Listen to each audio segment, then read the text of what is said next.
Excellencies, ladies and gentlemen, dear colleagues and friends.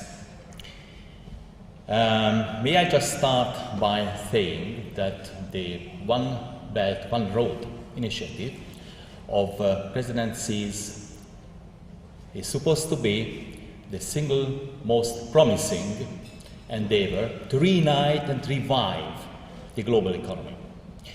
It is also, it is my understanding, a fair and just business proposal on the part of China, and it is, again, a badly needed new bridging between Europe and Asia. When it comes to the European Union, because we need, in the case of a bridge, at least two ends, two pillars. One pillar is supposed to be in Asia, of course, and the other pillar would be in Europe, within the European Union also. When it comes to the European Union, my land is not in the best shape. When it comes to political stability, there is no political stability at present. Behind the scenes, there are signals of social disorders. And may I just give you the gist of my presentation. The reasons for the lack of political stability and the reasons for the lack of social stability are rooted in the economic policy of the European Union. May I just give you an example of a way out of the European trap, because we all badly need a stable Europe, we all need a prosperous and dynamic European Union. When it comes to the One Belt, One Road initiative, we got our historical roots. It's really good to be built on the ancient Silk Road routes because we have also the new proposal. The new Silk Road is key for Hungarian and European convergence and long-term competitiveness. We can see the whole network of Silk Roads coming from Asia, from China, towards Europe. These are the bridges, these are the new bridges of the One Belt, One Road concept. And again, the European Union badly needs new bridges in order to revive and reunite the European dream. When it comes to China will be a leader in the fourth industrial revolution, and it is my understanding again, China will be the leader in the new machine age. China has a really smart strategy to win the 21st century, and this strategy will nourish the One Belt, One Road initiative. Multiple Silk Roads will be built between China and Europe, and it's really good. It happened in the ancient times. It happened in the medieval times. We need many Silk Roads in order to bridge Europe and Asia, the European Union and China. What about Hungary? We are really a very small country within the European Union, and we are also a minor player in the global economy. However, Hungary, since 2010, have been fighting an uphill struggle in order to come out of the global financial crisis. Hungary and Greece both were badly hit by the global financial crisis after 2008. They were the two most badly hit European Union member countries by the springtime of 2010. However, the roots and the starting points were the same for the two countries, and you can spot it with all the macroeconomic figures of the two countries. The average macroeconomic figures between 2003 and 2008 were nearly very close to each other.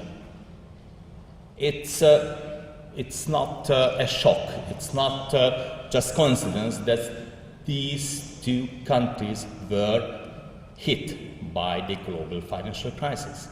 They were vulnerable, they were extremely sensitive to the crisis. The two countries were in the same boat by the springtime of 2010, but the two countries chose two different paths coming out of the crisis. Greece, and may I just say that Portugal, Spain, Italy as well, but I sorted out Greece because we were in the same boat in 2010. Greece was forced to pursue a conventional crisis management path based on austerity measures. This is the official economic policy of the European Union. All the measures are based on austerity philosophy. However, it proved to be a failure. When we'll have a look at the macroeconomic figures of the Greek economy presently, we'll spot the failure. In the Hungarian case, we chose a different path. It was an unconventional, even unorthodox crisis management. We were heavily criticized by some partners, by our friends within the European Union, and also from the part of the International Monetary Fund. We had a mixture of economic policy measures not based on austerity. We launched structural reforms and asked our business community for a burden-sharing scheme, meaning that finally the Hungarian crisis management proved to be a success story. Burden sharing meant at that time that we were the first European Union member country introducing a bank levy, we introduced crisis taxes, but at the same time we also introduced a completely new tax system, tax regime. May I just have some examples for that? All in all, we managed to complete a fiscal consolidation scheme, resulted in a fiscal turnaround. With the help of a fiscal turnaround, the National Bank of Hungary managed to launch a completely new monetary policy. We resulted in a monetary turnaround, and both both resulted in the revival of GDP growth, economic growth. This is the gist of the Hungarian example, and these are the top 50 structural reforms and innovations used by the Hungarian government and used by the National Bank of Hungary in order to complete the fiscal consolidation scheme, the monetary turnaround, and finally to reach a completely new structure of the economy. We introduced the bank tax, also introduced a flat tax for our personal income taxation. We've got a 15% flat tax by now. We introduced a 9% corporate income tax rate for the Hungarian business sector. It went well. We reduced government debt significantly. We disciplined the budget. We launched an opening to the east to be prepared for the Silk Road. We managed to start public works. We achieved price stability. The National Bank of Hungary launched a targeted monetary policy, including the funding for growth scheme. helping our small and medium-sized companies to have more financial resources. We got a 0.9% base rate for the National Bank of Hungary's monetary policy, and we repaid the IMF loan. That's the trick of the Hungarian crisis management. All these measures are supposed to be structural reforms and innovations. Why don't we have a look at the two stories? On one hand, Hungary and Greece started from the same point. The historical background was very similar to each other. There was spotted a deterioration in competitiveness. In both countries, economic growth was financed from external debt. Both countries reached high deficit and public debt. In the case of Hungary, however, we managed to launch structural reforms. We were autonomous, we were independent, shaping our economic policy, and finally it proved to be instrumental to the success. And also, we improved the GDP growth prospect for the country. In the case of growth, in the case of Greece, it's a completely different story, because if you have a look at the Greek part of the chart, they increased taxes, they decreased expenditures via austerity measures, and also they introduced some other economic policy measures, resulting in a diminished employment of the economy. In the case of Hungary, we had a fully fledged, complete tax reform, we reformed expenditures, and we also took some other steps, resulting in a final success. Hungary decreased the tax wedge in 2010, and we continued to do it in the course of the next couple of years' time. It enhanced employment and economic growth.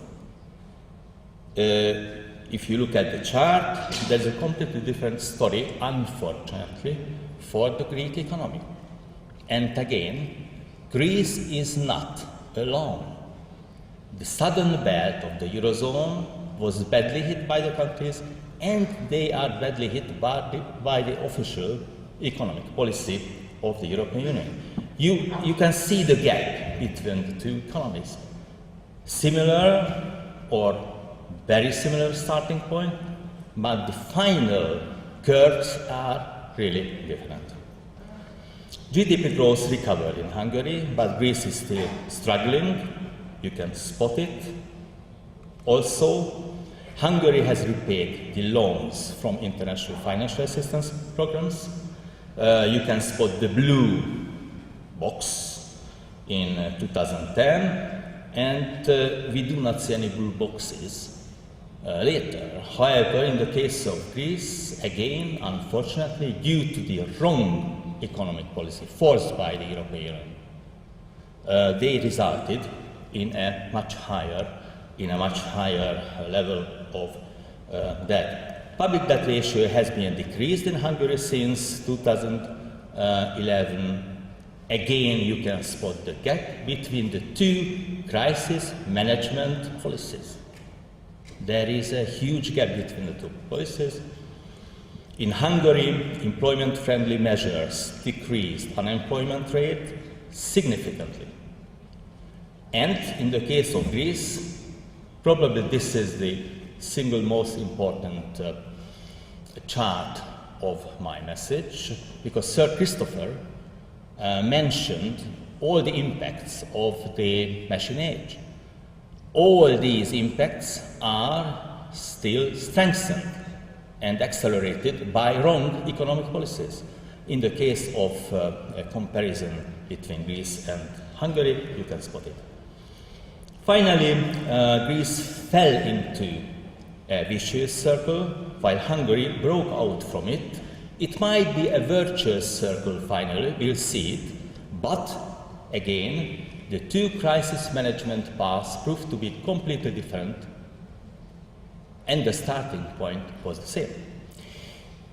These are the macroeconomic results for the Hungarian unconventional and unorthodox crisis management strategy. All the macroeconomic figures improved tremendously. And finally, Hungary has a case, Hungary has an example that within the European Union, all countries can break out of the trap. But in the case of building up bridges between Asia and Europe, the European Union badly needs good enough economic policies to grasp the opportunity, to take the opportunity of the One Belt, One Road initiative. Thank you very much for your kind attention.